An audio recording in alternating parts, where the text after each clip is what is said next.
Good afternoon, I'm Meadbh Corbett. Welcome to Winchester News Online. Coming up today, we hear from Isabel Jones on the U.S. government shutdown. Government official. Winchester remembers our brave fallen soldiers. And Winchester Christmas Market is just days away from opening.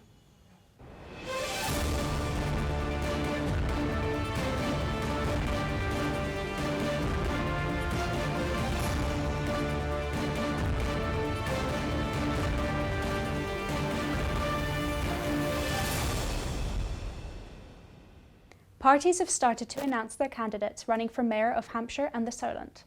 The new mayor will hold a strategic regional role and make decisions on wider area issues. Local councils will still run day-to-day services in their constituency. Mariella can tell us more about the new position and why it has been introduced. Big changes could be coming to the local area as a new leadership role is up for grabs for the very first time. Mayor of Hampshire and the Solent has been introduced as part of the government's devolution priority plan. The aim of the devolved region is for decisions surrounding things like housing and transport to be made more locally rather than by central government. When we saw announcements of, for example, billions of pounds being spent in northern mayoral authorities on transport infrastructure, it became clear that we really needed to have that here as well. So all the councils in Hampshire got together and made a request to government that we would be on so-called devolution priority programme and that we would get a mayor and we'd have this new role and they would be able to bring in funding but also make strategic decisions about where housing goes, how transport works in our region as a whole. Mayor of Hampshire and the Solent will oversee the newly devolved region consisting of Hampshire, Portsmouth, Southampton and the Isle of Wight. The biggest challenge at the moment is the fact the public don't understand what a new regional government level of mayor will do. This is a mayor like Andy Burnham, for example, that's in Manchester. Now, in March this year, the government gave out a pot of money, £15.7 billion, to the 12 already existing elected mayors we have across England. The mayor that got the least amount of money was £1.2 billion, and that was to spend on roads, infrastructure and improvements. So if our mayor across Hampshire and the Solent did nothing else over the next 4 years, but was able to secure, and I estimate our share of that pot would have been about £2.5 billion to improve our roads, that would be amazing. The election will take place in May next year. The Labour Party have announced their candidate as Lorna Filker and the Green Party have announced theirs as Anna Collar. Reform UK are also expected to put a candidate forward. Mariella, Winchester News Online. I am now joined by our US correspondents Ethan Vine and Isabel Jones to discuss Trump's dispute with the BBC and the US government's recent shutdown. Major BBC resignations came last week as details emerged of a leaked internal memo that suggested TV show Panorama edited together parts of a Donald Trump speech so it would appear he incited the 2021 US Capitol riots. The US president has since threatened legal action against the BBC, telling reporters he will sue for anywhere between $1 and $5 billion. Ethan, what can you tell us about this? Thanks, Meadbh. Well, it's the latest stage in this BBC controversy following the resignations of Head of News Deborah Turness and Director General Tim Davie, the latter saying it wasn't his only reason for his decision to leave the corporation. The documentary in question involved the January 6th riots that happened in early 2021 and stitched together two sections of a Trump speech on the day, which were originally 50 minutes apart in the speech, and imply that he encouraged the riots to pursue. In the edit, he's quoted to say, "We're going to walk down to the Capitol and I'll be there with you, and we fight like hell." The White House was quick to respond, labeling the BBC as 100% fake news, branding the president has given to other outlets like CNN in the past, and later aboard Air Force One, he told reporters he plans to sue the BBC for defamation. What does this mean for the public? Well, as a publicly funded corporation, the BBC runs the risk of having to use public money to fight this legal battle, which puts immense economic pressure on the corporation. To put the potential $5 billion lawsuit into perspective, the corporation's total net income was only £229 million last year. But from a political perspective, this creates some disruption between the UK and the US too. The president initially said he hadn't yet spoken to Keir Starmer, but that the Prime Minister had reached out to speak to him and he plans to call him over the weekend. But no official reports have been documented to show that this conversation is yet taking place. What defences does the BBC have? Well, Trump's lawyers requested a retraction, an apology, and compensation, and the corporation issued a swift public statement and private apology to the White House. If it were to come to legality, the BBC's chair has vowed to fight the president in court, and in a letter yet to his uh, and in a letter to his lawyers outlined several defamation defences. If one of these was that it didn't reach an full audience, as the documentary wasn't available in the US, and another was that it didn't cause any harm as Trump was re-elected in 2025.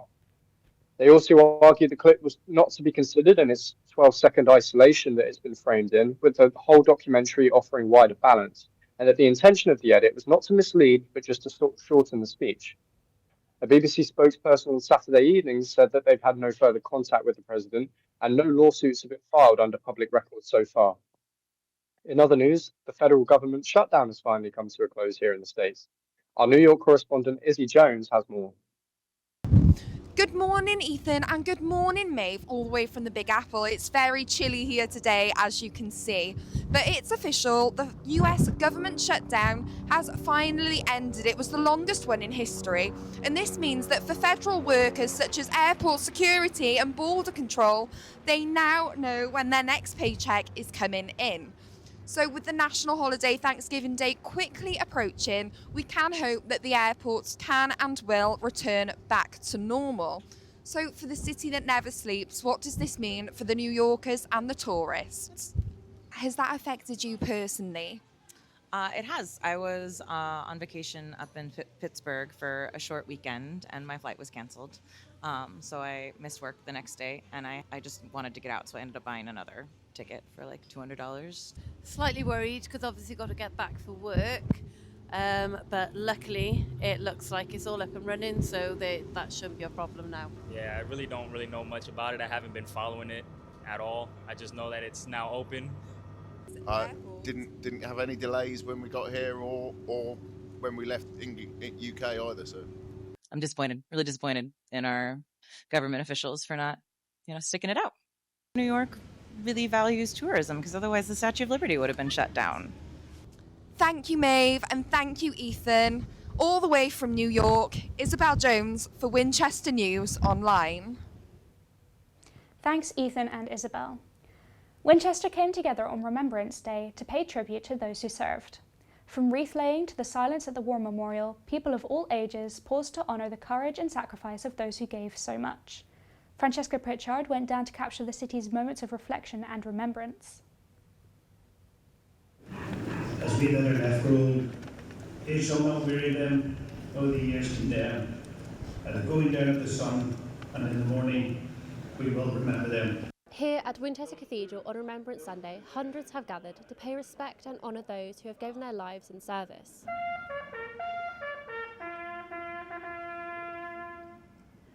As the last post echoed across Winchester, veterans, families and young people stood side by side, united in silence. This year, the message is clear.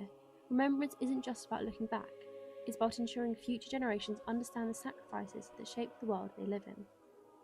I think it's important that the younger people do learn about these things, and hopefully they learn of the horrors of war and hence why we should avoid wars.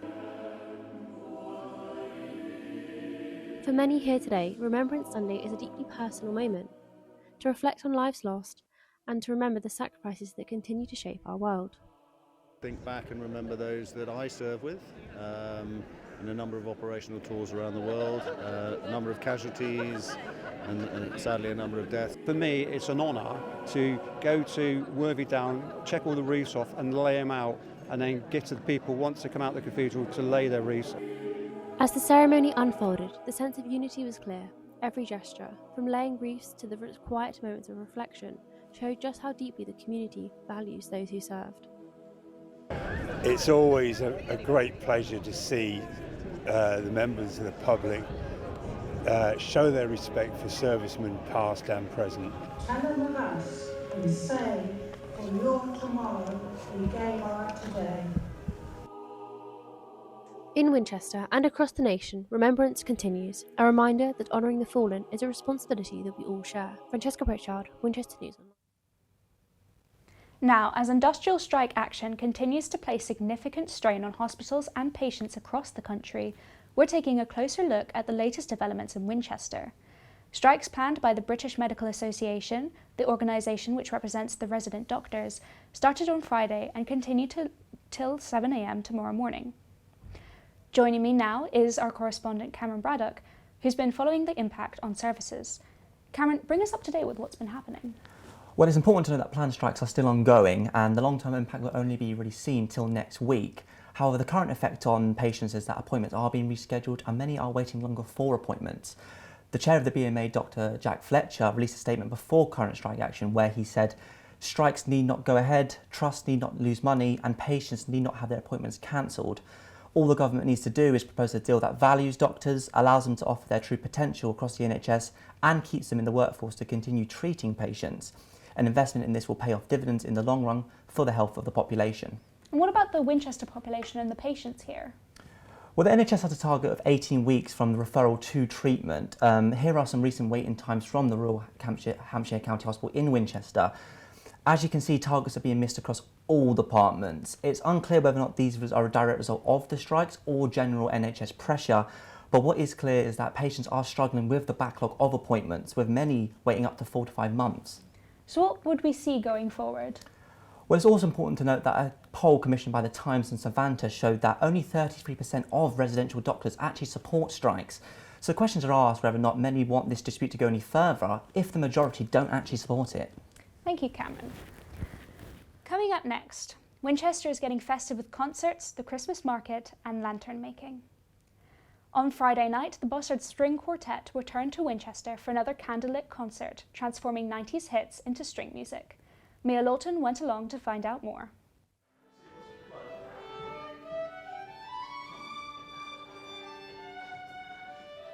The Bossard String Quartet has returned to Winchester for another concert, a night of 90s covers with reimagined hits by Oasis, Blur, The Cranberries and more.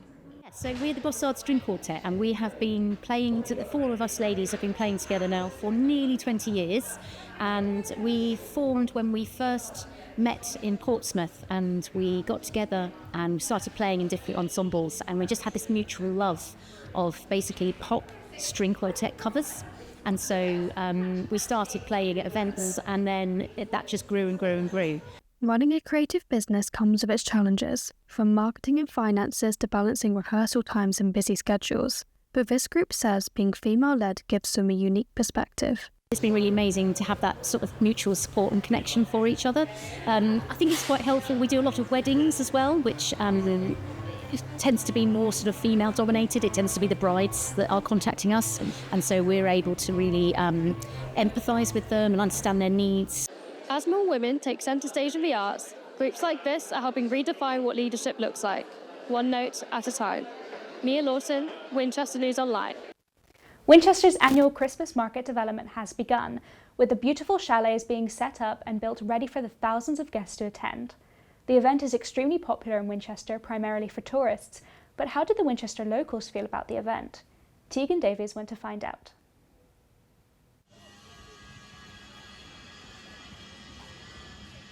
Work has officially begun for Winchester's annual Christmas market. Famous for its stunning location, the event attracts more than 400,000 visitors per year, making it one of Hampshire's most touristic events. One of the most popular Christmas markets in the UK, known for its location next to the historic Winchester Cathedral and its traditional atmosphere inspired by German markets. The market opens on November 21st this year and is offering free entry and 100 chalets with small business owners selling their handcrafted merchandise. What more could you want at Christmas time? But how do the locals of Winchester feel about the annual event? It's really festive and cheery. It brings a nice mood to Winchester and lots of tourists and cheer. However, I'm really upset that they got rid of skating a few years back because it was a really good activity for younger people, and it just brought more people in for the ice skating and it was outside, more Christmassy.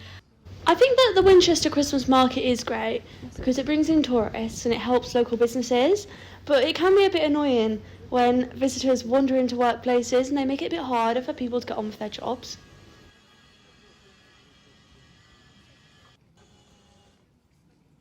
Tegan Davies, Winchester News Online. Winchester Cathedral was filled with festive music and seasonal cheer as London Concertante performed a selection of Christmas film favourites by candlelight. Francesca Pritchard went down to see how the audience enjoyed an evening of Christmas magic.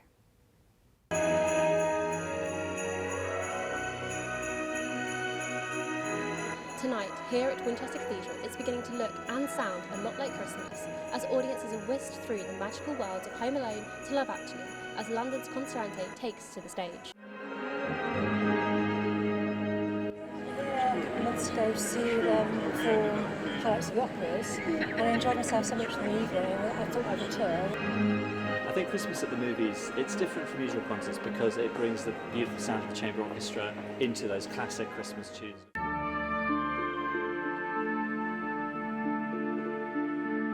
The cathedral was filled with the sounds of classic Christmas film scores, as musicians captured the nostalgia that makes Christmas films so loved. Most audiences, I think, to Christmas music is the sense of nostalgia, and for me, Christmas was a wonderful time of my childhood.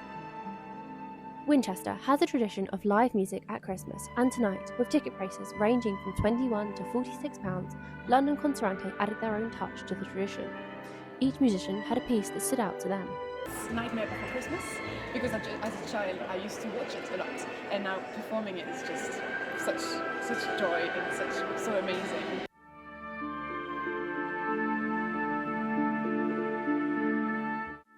Christmas truly has arrived in Winchester, with a performance that has left everyone in the Christmas spirit. Absolutely wonderful. An early Christmas surprise for me. It was terrific.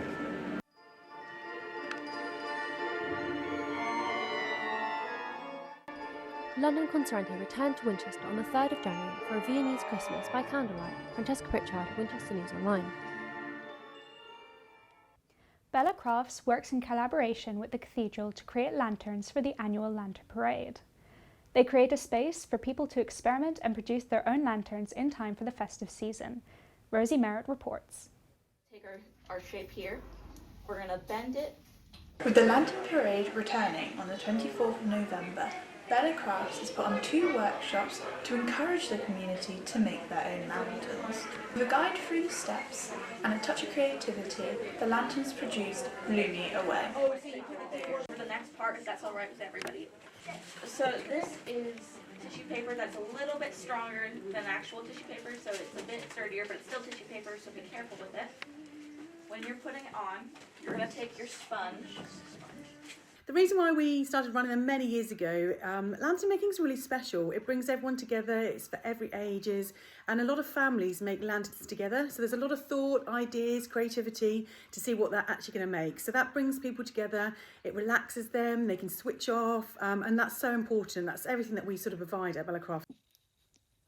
The atmosphere certainly reflected the holiday spirit, with friends and family coming together to create their personal lanterns. The sound of laughter and creativity didn't stop throughout the 2-hour workshop. We run these in conjunction with Winchester Cathedral and their Christmas parade. Usually really kick-starts the season. This year's Lantern Parade will usher in the start of Christmas festivities with a community-based procession. The theme this year is light, bright and sparkling, which is inspired by Pride and Prejudice. Rosie Merritt, Winchester News Online. That's all we have time for this week, unfortunately. Thank you for watching. Goodbye.